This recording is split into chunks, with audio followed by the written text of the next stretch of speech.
마태복음 7장 26절. 우리가 마태복음 7장에 보면 우리가 그동안 수없이 21절의 말씀을 많이 나눴습니다. 나더러 주여 주여 하는 자마다 천국에 다 들어갈 것이 아니요 다만 하늘에 계신 내 아버지의 뜻대로 행하는 자라야 들어가리라.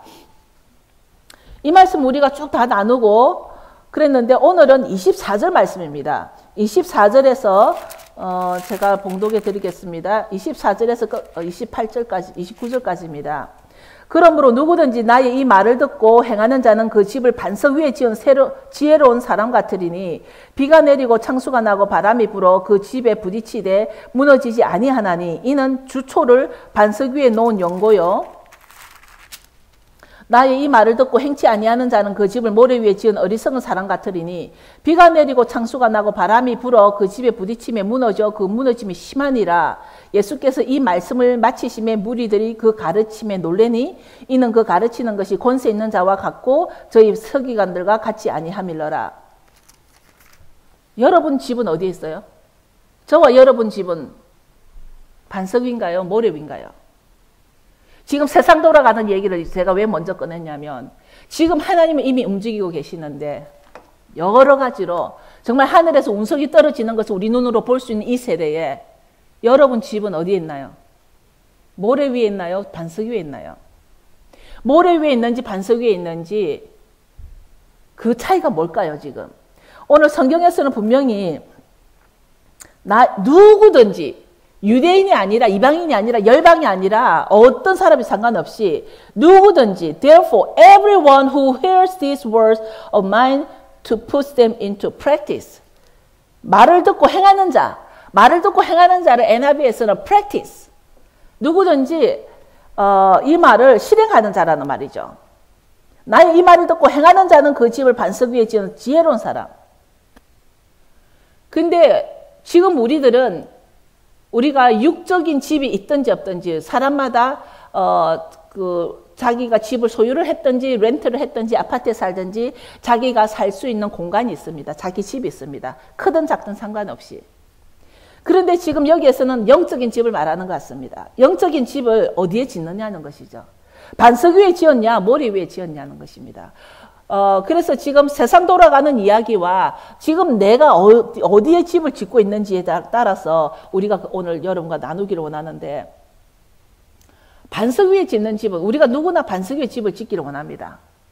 제가 늘 하는 말이 제가 아까 오늘 아침에도 사람들 앞에서 얘기를 했습니다. 제가 하는 사명은 예수님께서 힐링 티칭 프리칭을 하셨기 때문에 제가 하는 것은 힐링 티칭 프리칭이다. 우리가 주의 일은 기도하는 것이 아니라 우리가 주의 일은 내가 찬양하는 것이 아니라 주님이 하신 일을 우리도 해야 하기 때문에 주님 하시는 일은 가르치시고 전파하시고 치유하신 거다. 그것을 우리가 해야 하는 일이다. 그것이 바로 우리가 행해야 하는 일이다. 왜냐하면 여기 NIV에서도 프랙티스 하라고 했으니까. 그러니까 예수님이 하신 일을 우리도 프랙티스를 해야 된다고 그런 사람만이 반석 위 집을 짓는다고 되어 있습니다. 근데 우리는 여기에서 우리가 기도 많이 하고 금식 많이 하고 봉사 많이 하고 사역 많이 하면은 내 집이 반석 위에 있다라고 생각하겠지만 성경에서는 그렇게 말하지 않았습니다. 우리가 착각할 수 있는 부분이 나의 열심으로 내가 열심히 하면 내 집이 반석 위에 지어졌다라고 생각할 수 있겠지만 오늘 성경에서는 나의 열심이 아니라 하나님의 말씀을 가지고 그것을 행하는 자가 반석 위에 집을 짓는다라고 되어 있는데 우리가 어느 날 집을 정말 반석 위에 있는가 아닌가는 우리 열매를 보고 알 수 있을 것 같습니다. 그러니까 지난주에도 제가 말을 했듯이 지금 우리들은 자꾸만 믿음은 오직 구원은 오직 믿음으로 가는데 우리가 믿음은 우리의 마음으로 믿어서 가는 건데 자꾸 그 믿음을 내 머리로 느끼려고 하는 거에서 우리가 살아갈 때 많은 차이가 난다는 것이죠. 믿음을 내가 눈으로 확인하고 내 머리로 느끼고 내 감정으로 이해가 되어져야 믿음으로 받아들인다고 생각하는 사람은 이미 그것은 믿음이 아닌 것이죠. 하나의 철학이 될 수 있는 것이죠. 인생은 나그네 길이라는 어떤 그 철학적인 자기 생각으로 풀이할 수가 있겠지만 우리가 믿음은 내 마음으로 믿어줘야 되는 것인데 예를 들어서 그 마음으로 믿어줘야 되는 일들이 뭐가 있냐면은 우리 삶 가운데서 열매가 나타나야만 우리가 그 믿음이 믿어진다는 게 알 수가 있는데 우리가 살아갈 때에 이 행하는 데 있어서 우리가 그 열매를 말하지만 살아갈 때 열매를 맺으려면 먼저 씨를 심는 행위를 해야 되고 물을 주는 행위를 해야 되고 그 주위에 잡초가 나는 것을 뽑아야 되는 행위가 있어야 될 것이고 그렇게 해서 시간이 흘러갈 때 때가 되면 열매를 맺는다라는 것입니다.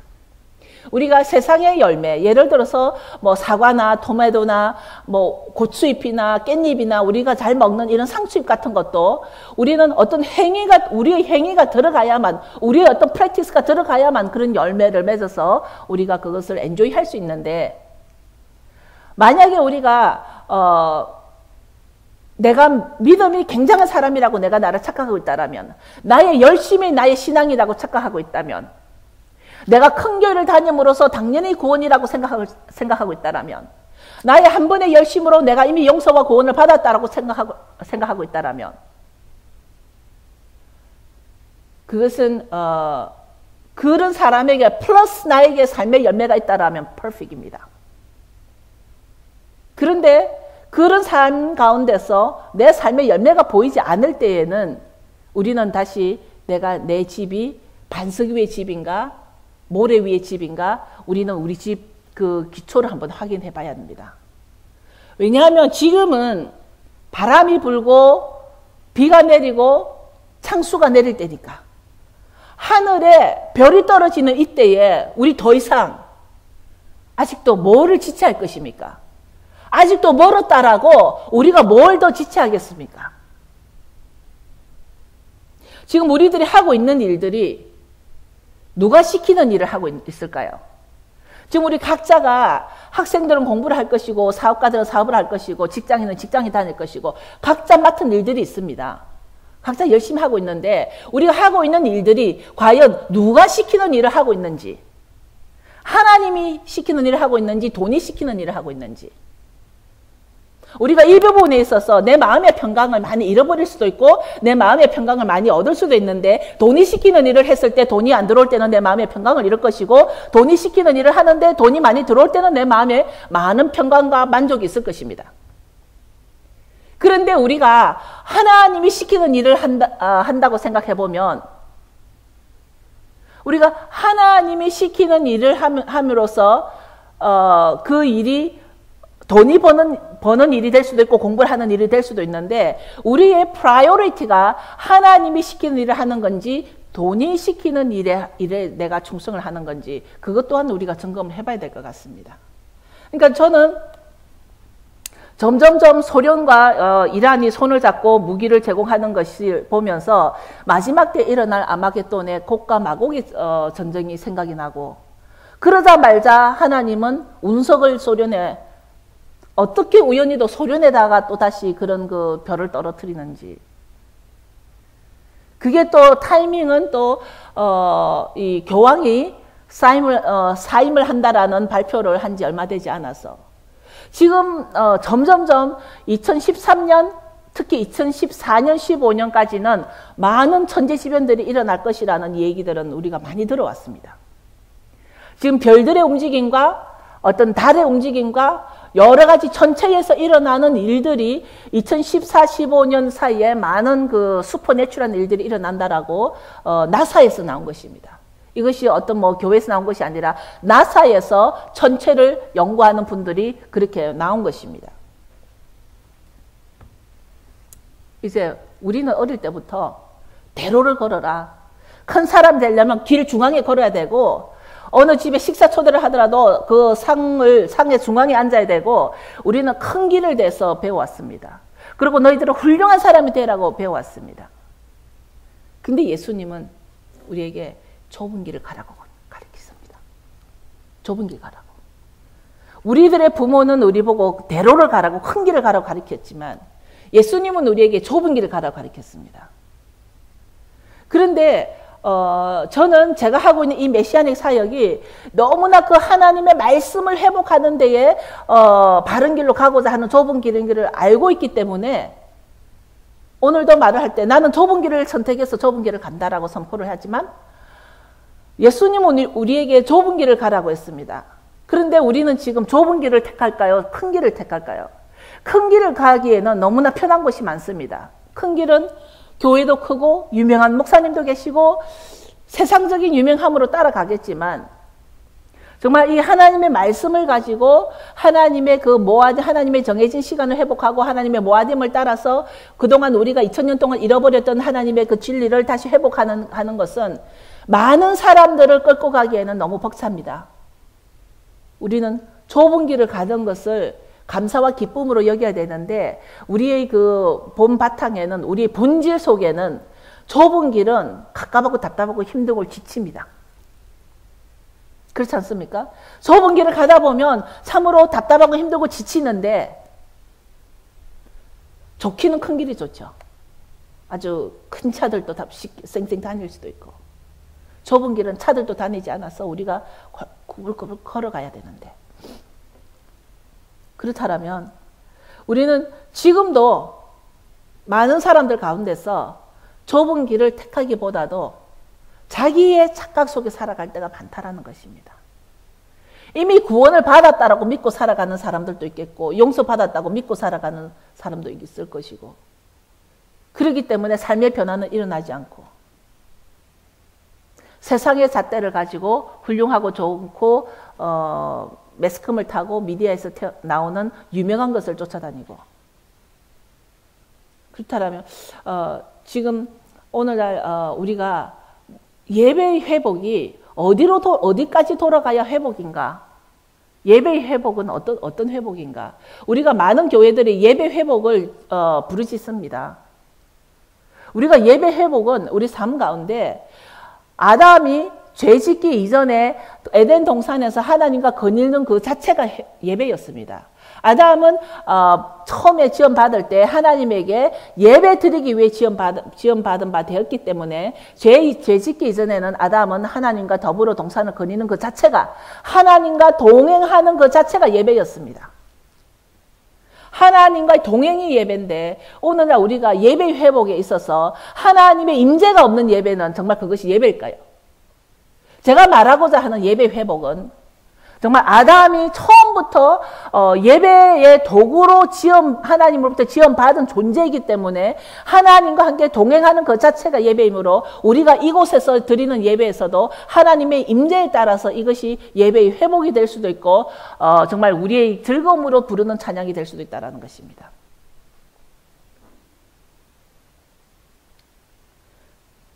다시 본론으로 돌아가서 우리들은 집이 어디에 있을까요? 저는 이번 주 내내 사실은 모래 위에 지은 집 같다라는 생각을 하는 이유가 이 세상의 흐름 가운데서 세상의 흐름이 아닐지라도 어떤 교회에서도 비가 내리고 바람이 불고 창수가 흐르면 흔들릴 수밖에 없어요. 내 마음이 흔들리지 않아요? 불안해지고 흔들리고 우리는 마귀는 우리가 무엇에 가장 약한가를 알고 있기 때문에 어떤 불안이라는 단어로 우리에게 공격해 올 때가 많습니다. 불안이라는 비를 우리에게 내려줄 때가 많이 있습니다. 불안. 미래에 대한 불안, 현재에 대한 불안, 자녀에 대한 불안, 내가 앞으로 노후에 대한 불안. 이거는 여러분에게만 하는 말이 아니라 저 자신도 마찬가지예요. 제가 이 말을 한다고 해서 저는 그것이 오버컴 됐냐면 그것이 아니라 저 자신도 계속 지난주 금요일 날 레리 목사님이 이번 주 어땠냐고 물었을 때 평화로웠냐고 그래서 난 좋았다고. 그런데 나는 내가 평강을 잃어버리지 않게 해서 아주 쟁취를 했다고. 저는 제가 가만히 앉아 있을 때 평화로운 게 아니라 내가 가지고 있는 평강을 잃어버리지 않기 위해서 나는 그냥 힘들게 그것을 쟁취를 해야만 내가 평강을 얻을 수 있다고. 왜냐하면 마귀는 나에게 자꾸만 불안을 주니까 나는 그 불안을 쳐서 싸워서 없애고 내가 그 평강을 쟁취를 해야 되니까. 우리는 오늘날은 그 불안과 평강은 두 개를 가지고 우리는 계속 싸우는 것 같습니다. 그러니까 말하자면 마귀는 우리에게 마지막 때 이 그 불안이라는 바람과 불안이라는 비를 내려줌으로써 우리를 흔들리게 만들므로써 뭐와 타협하게 하냐면 세상과 타협하게. 세상과 좀 타협하게. 이래도 되겠지. 응? 이래도 되겠지. 또 뭐 뭐 저래도 되겠지. 하나님 말씀은 이렇지만 세상은 이렇게 흘러가니까 세상 흐름으로 가는 것도 괜찮겠지. 우선은 괜찮겠지만 내 집이 모래 위에서 휩쓸려 내려갔을 때는 이미 우리는 더 이상 그것을 회복할 수가 없을 때가 온 것입니다. 지금 저에게 그 이메일을 준 어떤 그 편지 내용에 예수님은 이미 하늘을 떠나셨습니다. 근데 그 말을 처음에 읽으면서 조금 이렇게 농담 같아가지고 웃었는데, 정말 예수님이 전 제 생각에 예수님이 떠났으면 여기까지 오는데 얼마나 걸릴까. 그러니까 항상 우리는 신의 일을 신의 입장에서 생각하지 않고 사람의 입장에서 생각한다는 겁니다. 예수님이 거기서 떠났으면 여기 금방 지금 있는 거예요. 순간입니다, 순간. 그런데 우리는 순간적으로 인간적인 생각에 예수님이 하늘을 떠나셨으면 여기까지 오는데 7일 걸릴까, 한 달이 걸릴까, 1년이 걸릴까, 인간적인 계산을 하고 있는 것입니다. 그만큼 우리가 무모한 거예요. 신은 순간입니다. 예수님이 하늘을 떠났으면 이 땅에 일어나는 일은 예수님 마음에 따라서 순간적으로 일어날 수 있는 일입니다. 그런데 우리는 계속 신의 일을 신의 수준에서 생각하지 않고 인간의 수준에서 신의 일을 자꾸만 이해를 하려고 하기 때문에 갭이 많이 생기는 겁니다. 하나님의 생각과 나의 생각이. 그렇기 때문에 이제 더 이상 우리는 성경의 가르침과 세상의 가르침에 대해서 우리는 똑바로 서 있어야 된다. 성경의 가르침으로 우리는 점점점 다시 돌아와야 된다고 생각합니다. 그래서 오늘 제 마음에 아까 찬양을 할 때 이 예배가, 설교가 저는 이제 더 이상 설교보다도 가르침이 티칭이라고 생각하죠. 근데 오늘 마음에 우리가 정말 합심으로 내 집이, 내 심령의 내 집이 반석 위에인지 모래 위에인지 정말 하나님 앞에 내 심령을 올려드리는 기도를 했으면 좋겠다는 생각이 들었습니다. 그래서 이거 반주 없어도 됩니다. 우리가 지금 이 시간 눈을 감고 설교 중이지만 우리가 각자 마음에 내 집이 어디에 있는지, 이게 어떤 불안함이, 뭐 여러 가지 불안이 있겠죠. 어떤 불안의 비가, 어떤 불안의 바람이 나를 자꾸 치려고 하는가. 지금 우리는 내 집이 무너지지 않아야 되는데, 앞으로 내 내면에 오는 내면의 불안함도 있겠지만, 세상에서 흘러내려오는 이런 운석이 떨어지고 소련과 이란이 손을 잡고 이런 세상에 바깥의 일도 지금 흘러가고 있는 이때에 우리는 기도를 안 할 수가 없겠다는 생각이 들면서 오늘 이 시간 전부 다 우리가 방언으로, 여러분들이 방언으로 큰 소리로 하나님 앞에 정말 내 집이 어디에 있는지를 올려드리고, 만약에 반석 위에라면 지금부터라도 내가 하나님의 말씀을 믿고 행하는 자가 되어서 내가 반석 위에 세우는 집이 되겠다라는 선포를 하면 좋겠습니다. 기도하겠습니다.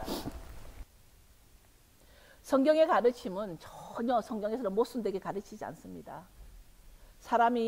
어떤 사람의 중심을 살피는 하나님 앞에서 우리가 이제는 다시는 가식적이고 거짓을 가지고는 나올 수가 없습니다. 우리는 정말 가슴에 손을 얹고 주님 앞에 내다볼 때 우리가 얼마나 가식적이고 우리가 얼마나 거짓적이고 주님 앞에 나타날 때 내 중심으로 나타났는지 더 이상 열매를 맺는 것에 지체할 수가 없습니다. 이제는 우리가 우리의 삶 가운데 열매가 나타나야 할 때가 된 것입니다. 비가 불고, 비가 부는 게 아니죠. 비가 내리고 바람이 불고 창수가 나고 바람이 불 텐데 우리 집을 누가 잡아야 됩니까? 하나님의 진리를 아는 자들이 그 집을 잡아야 됩니다. 집이 바람에 흘러가지 않도록 우리가 그 진리를 아는 자가 붙잡아서 그 집을 붙잡아야 되면 반석 위에 세워진 거로 무너지지 않을 집, 지금부터 준비해야 합니다. 그래서 여러분들이 지금 밖에 나가면 많은 십자가를 달고 있는 건물들이 많이 있겠지만 정말 우리가 바람이 불 때 흔들리지 않을까? 여러분 가정은 바람이 불 때 흔들리지 않을까? 불안의 바람. 지금도 사탄의 괴계는 그 뒤에 숨어서 어떤 한 요소들, 우리의 고민거리의 뒤에 숨어서 우리를 자꾸 흔들려고 합니다. 하나님의 백성에서 떼내려고. 하나님 백성이 떼내는 게 교회를 못 가게 하는 것이 아니라 예배를 못 드리게 하는 것이 아니라 하나님의 말씀을 행하지 못하게 하는 것이 바로 마귀의 괴계입니다. 이것을 우리는 깨달아야 하며 그래서 여러분들이 점점점 이제 3월 29일이면은 이제 무교절과 또 유월절이 옵니다. 이 유월절을 통해서 무교절을 통해서 내 속에 있는 잡초를 제거해야 하듯이 내 속에 있는 죄를 없애기 위해서 무교 아주 그 누룩 빵들을 다 집안 청소를 하듯이 이제는 우리가 누룩이 들은 빵을 청소할 때가 이제 곧 다가옵니다. 3월 말이 되면 유월절과 더불어 그 다음날 바로 무교절이 시작됩니다. 그래서 6월절에는 여러분들이 다 마음의 준비를 하시고 양고기를 삶아서 먹는 우리가 그대로 할 것인데 올해 작년에 했지만 그래서 많은 그 유대인들도 참석하겠다고 오늘 아침에 그러더라고요. 그래서 우리는 그것을 양고기를 먹는 마음부터 준비를 해야 할 것이 내 마음의 잡초를 제거해야 된다는 거. 내 마음의 쓴뿌리를 제거해야 된다는 거. 그래서 우리가 지금 그럼으로써 열매를 맺을 수 있기를 준비하기를 바라며 예배 마치겠습니다. 다 일어서십시오.